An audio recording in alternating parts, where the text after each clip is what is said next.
Hi friends, welcome back to our channel. చెప్పుకుందాం. నిన్న కప్ప ముత్యం చెప్పుకున్నాం కదా, అలానే ఈరోజు story, title of the story ఏంటంటే గుమ్మడికాయల దొంగ. గుమ్మడికాయల దొంగ టైటిల్ని బట్టి అర్థమవుతుంది, గుమ్మడికాయలు ఉండేవి, ఒక దొంగోడు దొంగలించేశాడు అని. స్టోరీలోకి వెళ్ళిపోదామా. అనగనగా రామాపురం అనే ఒక గ్రామం ఉండేది. ఆ గ్రామంలో చాలామంది ప్రజలు వ్యవసాయాన్ని నమ్ముకుని బతికేవారు. అంటే రైతులు అన్నమాట. వాళ్ళు పంటను పండించి సంతకు తీసుకెళ్ళి అమ్ముకుని సొమ్ము చేసుకునేవారు. ఆ వచ్చిన డబ్బులతో కుటుంబాన్ని గడుపుతూ చాలా ఆనందంగా ఉండేవాళ్ళు.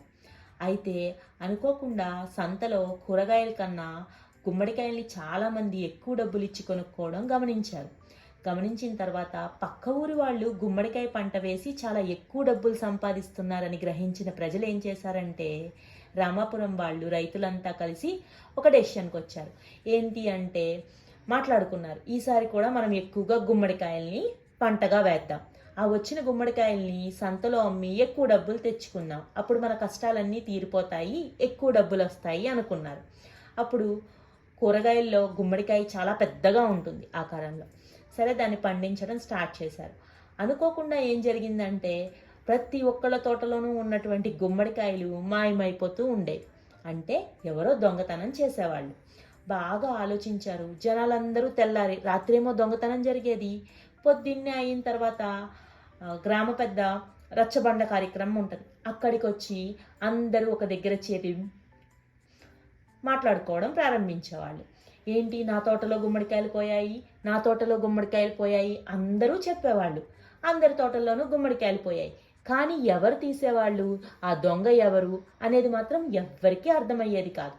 వీళ్ళంతా డిసైడ్ అయ్యి ఇలా చాలా రోజులు జరిగింది. గుమ్మడికాయలు పోవడం అనేది దాదాపు ఒక 4 రోజులు జరిగింది. అప్పుడు ప్రజలందరూ కలిసి ఎలాగైనా సరే గుమ్మడికాయల దొంగను పట్టుకోవాలని చెప్పి రేత్రిపూట కాపలా కాయడం మొదలుపెట్టారు. అయినా సరే గుమ్మడికాయల దొంగ దొరకలేదు. గుమ్మడికాయలు మాత్రం రోజు తోటలో మాయమైపోతూ ఉండేవి. అప్పుడు వీళ్ళంతా కలిసి రామాపురంలో గ్రామ పెద్ద పేరు రామయ్య వాళ్ళ ఇంటికి వెళ్ళారు.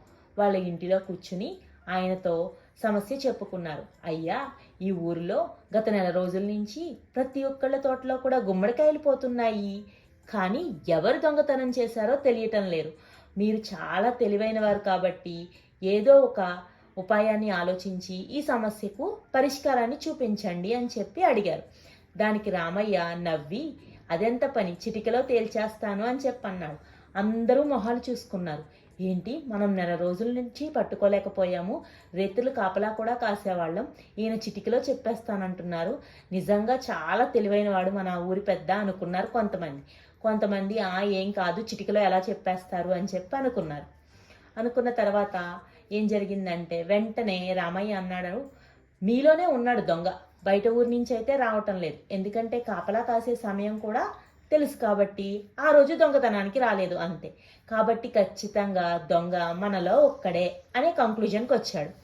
అయిన తర్వాత ఏం జరిగిందంటే, ఎవరైతే దొంగతనాలు మోస్తాడో గుమ్మడికాయ చాలా బరువుగా ఉంటుంది కాబట్టి అన్ని కాయలు దొంగతనం చేసి మోసుకుంటూ వెళ్ళాలి. చాలా దూరం నడిచి బయటికి వెళ్ళాలి, అమ్మాలి. సో అతని భుజం మీద ఖచ్చితంగా ఒక చొట్ట ఉంటుంది, అంటే లోపలికి పోయి లోతుగా సొట్టపడి ఉంటుంది అతని భుజం మీద అని చెప్తాడు. చెప్పగానే ఆ జనాల్లో ఉన్నటువంటి ఒక వ్యక్తి గబగబా భుజం తడుముకుని చూసుకోవడం మొదలుపెట్టాడు. ఇంకా అంతే, వెంటనే రామయ్య చెప్పేశాడు, అదిగో దొంగ అక్కడే ఉన్నాడు అని చెప్పి. అప్పుడు అతన్ని పట్టుకుని నిలదీసి అడిగితే నిజాన్ని చెప్పేశాడు, నేనే దొంగతనం చేస్తున్నాను అని చెప్పి. మోరల్ ఆఫ్ ద స్టోరీ ఏంటి అంటే, సమయస్ఫూర్తిగా ఉండాలి, తెలివితేటలు ఉండాలి. చిటికలో చూసారా ఊరి పెద్ద ఎంత తెలివిగా దొంగని పట్టించేశాడో. ఇంకా అప్పటి నుంచి జనాల్లో ఈ సామెత మొదలైపోయింది. ఎవరన్నా తప్పు చేసి దొరికిపోతే అనుకోకుండా తడుముకున్నా ఆ భయం ఆళ్ళలో ఉంటుంది కాబట్టి, అదిగో భుజాలు తడుముకున్నట్టు గుమ్మడికాయలు దొంగలాగా అంటారు. వాడు దొంగతనం చేశాడు కాబట్టి లోపల చాలా భయం ఉంది, ఎప్పటికైనా పట్టుపడిపోతానేమోనని. అందుకే రామయ్య చెప్పిన వెంటనే తన భుజాన్ని తడుముకుంటూ చూసుకున్నాడు, సొట్టపడిందేమోనని. నిజంగా సొట్టపడాలనేమీ లేదు, ఎన్ని గుమ్మడికాయలు మోసినా సరే. కానీ అతను దొంగ దొరికిపోయాడు అలా తెలివితేటలు ఉపయోగించడం వల్ల. అర్థమైందా? Good night. రేపు మళ్ళీ ఇంకో స్టోరీ చెప్పుకుందాం. Good night, bye. Thanks for watching our video.